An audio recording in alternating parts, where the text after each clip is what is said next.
Siapa yang tak kenal dengan Kuta Mandalika? Desa di Kabupaten Lombok Tengah ini namanya kian mendunia. Menjadi ajang gelaran MotoGP dan World Superbike, nama Kuta Mandalika makin kesohor. Di balik kunjungan wisatawan yang membludak, ternyata juga membawa dampak lain. Potensi bencana ekologis mengintai kawasan ekonomi khusus ini.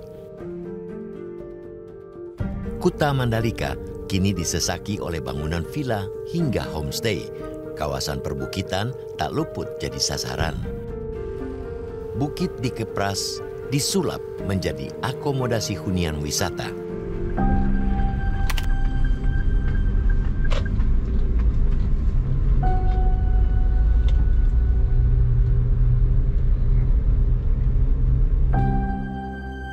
Bukit Sekar Kuning di Dusun Ketapang, Desa Kuta termasuk salah satunya. Pemandangan dari atas bukit ini memang cukup cantik. Bisa melihat langsung pantai Kuta. Namun jalanan menuju puncak juga tak kalah menantang. Selain sempit dan berkelok, tanjakannya juga cukup terjal. Di sepanjang jalan berjajar bangunan baru, mulai dari homestay hingga villa. Kebanyakan bangunan tersebut dimiliki atau dibangun oleh warga negara asing atau WNA.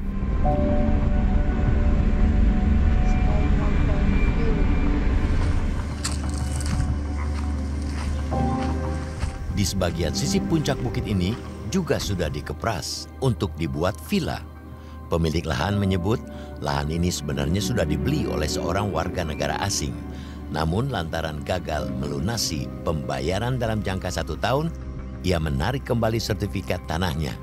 Dari kesepakatan jual beli seharga 24 miliar rupiah, pembeli tanah baru membayar tanda jadi senilai 1,1 miliar rupiah. Sudah clear kan sekarang sudah, orangnya sudah, saya pun sudah miskomunikasi dengan orang, begitu dia pergi dulu langsung saya tidak pernah ketemu dengan orang. Kalau yang itu? Yang itu kan mau dikerjakan di Taluk, itu kan sudah materialnya di sana, itu kan orang lain ya.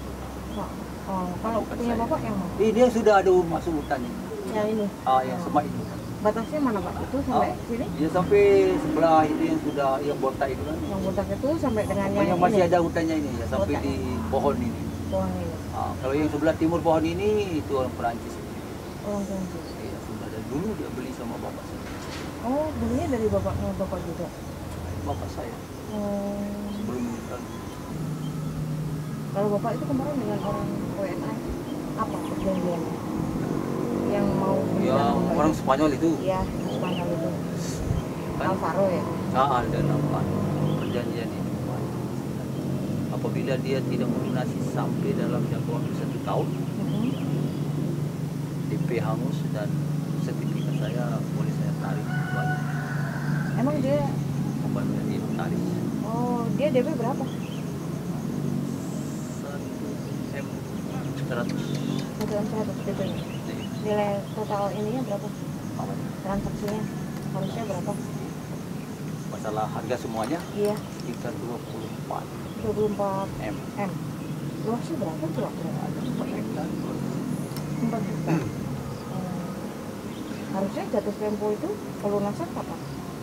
Ya, masuk ke 1 tahun.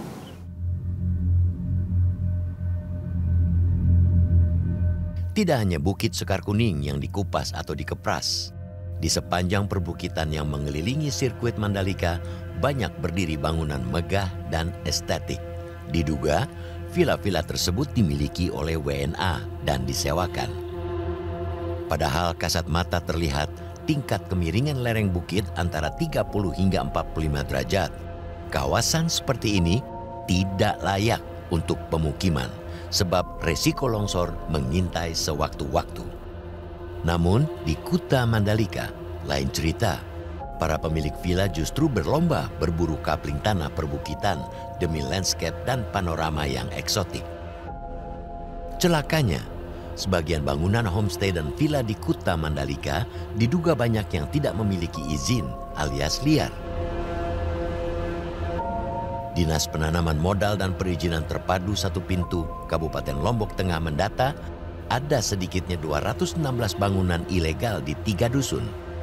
sudah gambar terpenuhi, syarat ini apa ini sudah terpenuhi. Persetujuan bangunan gedung belum dikantongi, namun bangunan sudah berdiri.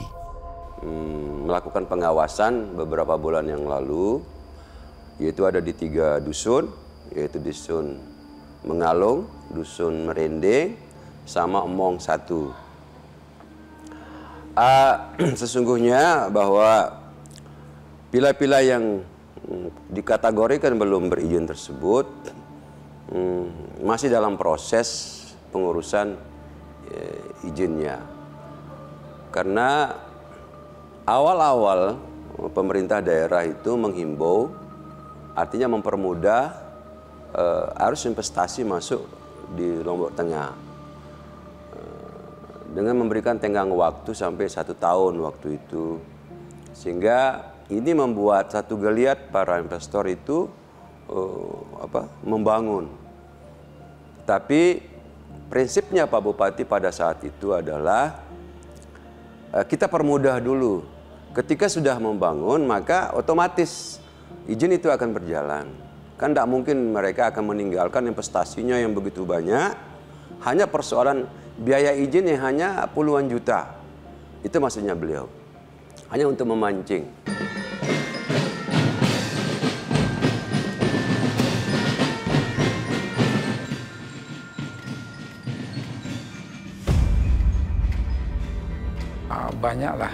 Banyakkan perkembangan Lombok Tengah. Dinas Pekerjaan Umum dan Penataan Ruang atau PUPR Kabupaten Lombok Tengah tidak menampik maraknya bangunan akomodasi wisata ilegal adalah buntut dari kebijakan Pemkab untuk menggenjot investasi.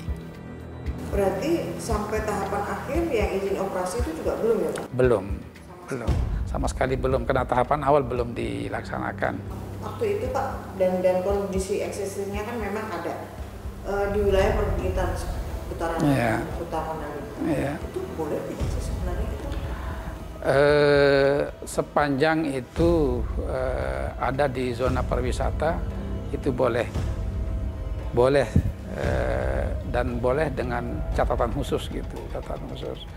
Ya misalnya pada kemiringan yang ekstrim gitu. Ya ini yang kita minta untuk ditutup kalau hal-hal seperti itu gitu. Sudah pernah ada? Kami kesulitan itu PMA, kemudian orangnya tidak di sini gitu, orangnya tidak di sini. Tapi aktivitasnya memang sudah berhenti gitu, sudah berhenti aktivitasnya. Akomodasi wisata di Kuta Mandalika kini didominasi oleh penanaman modal asing atau PMA. Celakanya, tidak hanya bermodal sewa lahan murah, sebagian besar bahkan menguasai atau memiliki tanah langsung dengan cara membeli dari warga setempat.